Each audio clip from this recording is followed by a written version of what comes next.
kami muliakan, acara selanjutnya orasi ilmiah yang akan disampaikan oleh Ibu Dr. Rahmi MA.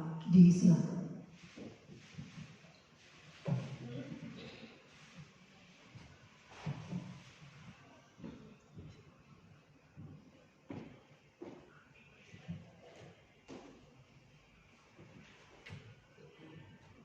Bismillahirrahmanirrahim. Badan kekal umurnya tua, bawa pedang bukanlah petani. Apa kabar hadirin semua? Selamat datang di acara ini. Assalamualaikum warahmatullahi wabarakatuh. Pertama sekali, marilah kita mengucapkan puji dan syukur kehadiran Allah Subhanahu wa Ta'ala yang telah memberikan waktu dan kesempatan sehingga kita pada hari ini bisa melaksanakan yudisium dan inaugurasi wisudawan wisudawati program Pascasarjana Universitas Muhammadiyah Sumatera Barat. Selanjutnya, salawat beriringkan salam marilah kita berikan kepada Nabi Muhammad SAW. Yang terhormat Bapak Ketua Senat, Bapak Direktur Pascasarjana, dan Bapak Kaprodi, Bapak-bapak, Ibu-ibu Majelis dosen dan Bapak KTU, staf dan seluruh yang hadir pada hari ini, yaitu para wisudawan dan wisudawati acara inaugurasi yudisium program Pascasarjana Universitas Muhammadiyah Sumatera Barat. Baik, terima kasih kepada Bapak Direktur Pascasarjana yang telah mempersilakan kepada saya untuk orasi ilmiah pada hari ini yang judulnya adalah Peluang dan Tantangan Alumni Pascasarjana Jurusan PAI pada Masa New Normal Menuju Zaman 5.0 atau 5.0. COVID-19 ataupun pandemi telah merubah sistem pendidikan di Indonesia, berubah dari tatap muka menjadi daring. Kemudian masa selanjutnya ada pembelajarannya itu menjadi hibrid, yaitu menggabungkan antara luring dan daring. Dan pada masa yang normal ini kita kembali ke tatap muka. Jadi dengan COVID-19 ini merubah sistem pendidikan di Indonesia.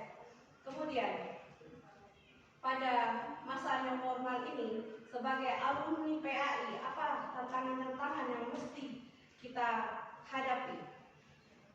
Kemudian juga menuju era 5.0, bagaimana peran kita sebagai alumni PAI?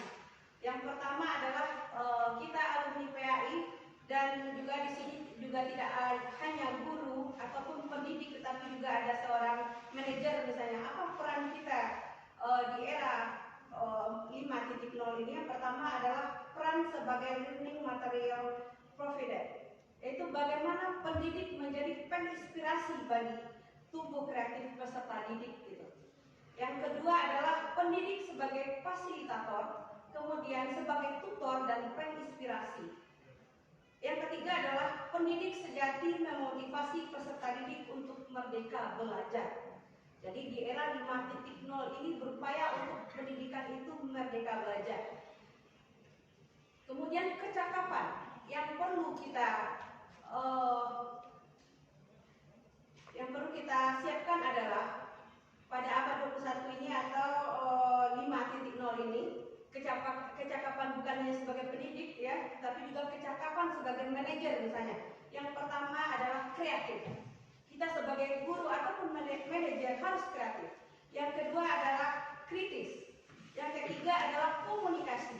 Di dalam komunikasi ini pentingnya untuk menghadapi 5.0, bukan kita harus menguasai bahasa-bahasa asing, misalnya bahasa Inggris, bahasa Arab, dan bahasa lainnya yang mesti kita kuasai. Yang keempat adalah kolaborasi ataupun kerjasama. Kita mesti bekerja sama dengan teman sejawat, dengan pimpinan, dengan bawahan. Jadi untuk majunya seseorang itu mesti berkolaborasi dan bekerja sama. Selanjutnya, sebagai pendidik di era 5.0, guru harus memiliki keterampilan di bidang digital dan berpikir kreatif. Dan guru dituntut untuk inovatif, dinamis dalam mengajar di kelas. Pendidik pada abad 21 harus memiliki kemampuan leadership. Leadership adalah mempunyai jiwa kepemimpinan. Kemudian digital literasi, yaitu literasi digital, kemudian komunikasi, dan emotional intelligence. yaitu kecerdasan emosional.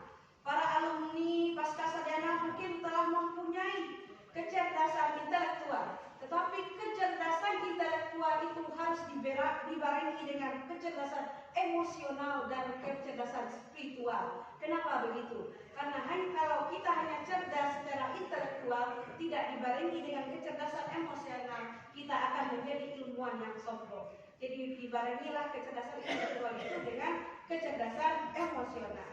Kemudian global citizen, yaitu kita harus menjadi manusia yang berwawasan global. Kemudian memiliki teamwork, kita mesti memiliki tim kerja dan juga problem solving. Itu kita mampu mencarikan solusi dari masalah. Jadi terakhir dari saya adalah sebagaimana kita alumni pasca sarjana Universitas Muhammadiyah Sumatera Barat mempunyai visi pasca sarjana yaitu menjadi program studi PAI yang unggul berbasis kearifan lokal dalam pengembangan ilmu pendidikan Islam melalui pembelajaran yang inovatif. Jadi kita sebagai alumni tentu harus menjadi magister yang unggul berbasis kearifan lokal yang inovatif. Baik, saya tutup tadi, saya mulai dengan pantun, saya tutup juga dengan pantun. Buah kurma datangnya dari mana? Dari Pak Haji dari kota Madinah. Hari ini acara inaugurasi pasca sarjana. Semua wisuda sukses bersama. Seperti memancing mencari ikan, mendung terlihat seluruh awan. Lelah belajar sudah tergantikan, selamat memperoleh magister pendidikan. Terima kasih, salah dan jagal saya mohon maaf. Assalamualaikum warahmatullahi wabarakatuh.